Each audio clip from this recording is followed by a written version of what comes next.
Good morning, my friends. Happy Thursday. I'm glad you're here today. Let's start the day with our morning message. April 23rd, 2020.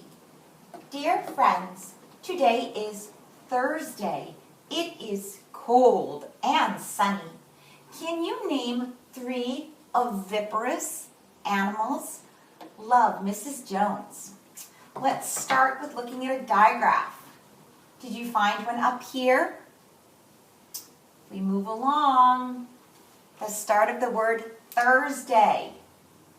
We have a digraph right there looking at us. Alrighty. Now, let's look for some capitals. As I find them, you can clap them. April. Dear. Friends.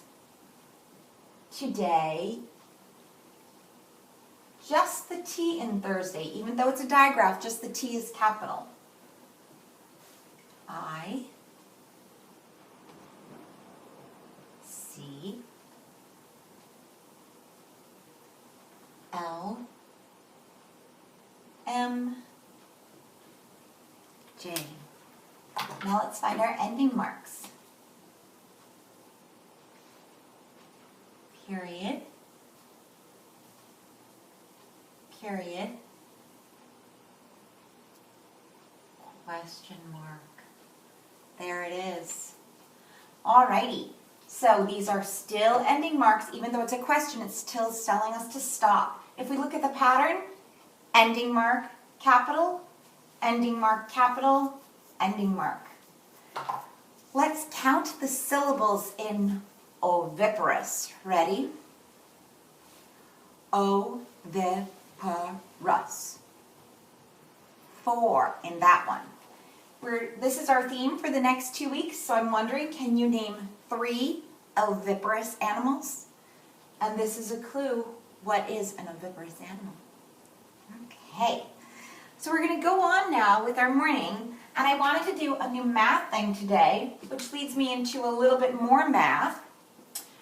If I had 3 ones yesterday for 143, yesterday was 143 for our days in school, today would be 144. 144. That changes to a 4. Does the 100 change? No. Did the 10s change? The 1s changed. So we add one more 1, 3, and one more is 4. That means that our number has to change. We now have 4 1s. 110, 120, 130, 140, 141, 142, 143, 144. And the temperature this morning for Thursday was 32 degrees, a little bit warmer than yesterday.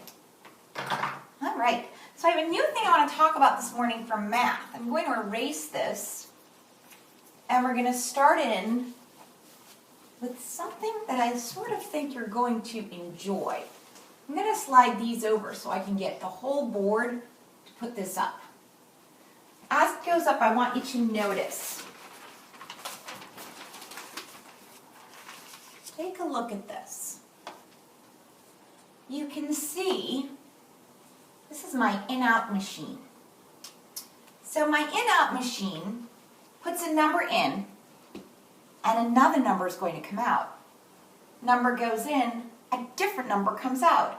A number goes in, different number out. Well, how do I know what number is going to come out?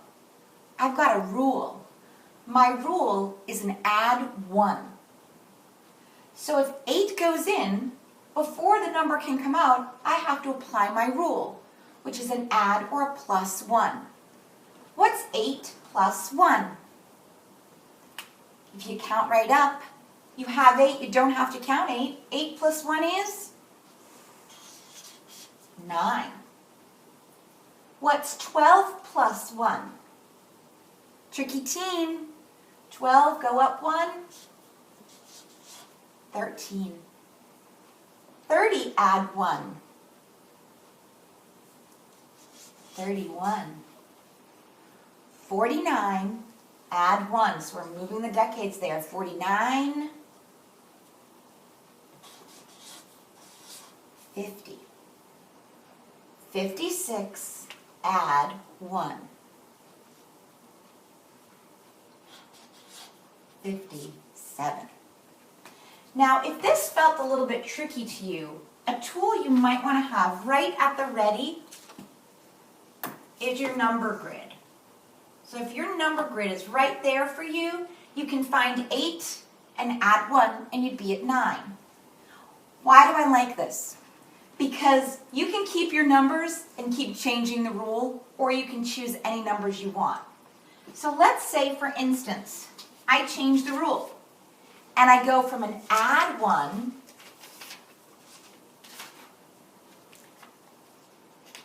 to a minus 1. How is that going to change things? 8 minus 1, or 8 smaller. 8 with 1 less. Here's my 8, 1 less. 8 take away, or 8 minus. So we're looking for 1 less. Is it still 9?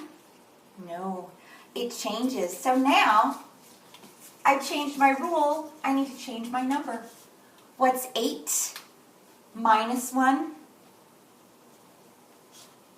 7. What's 12 minus 1?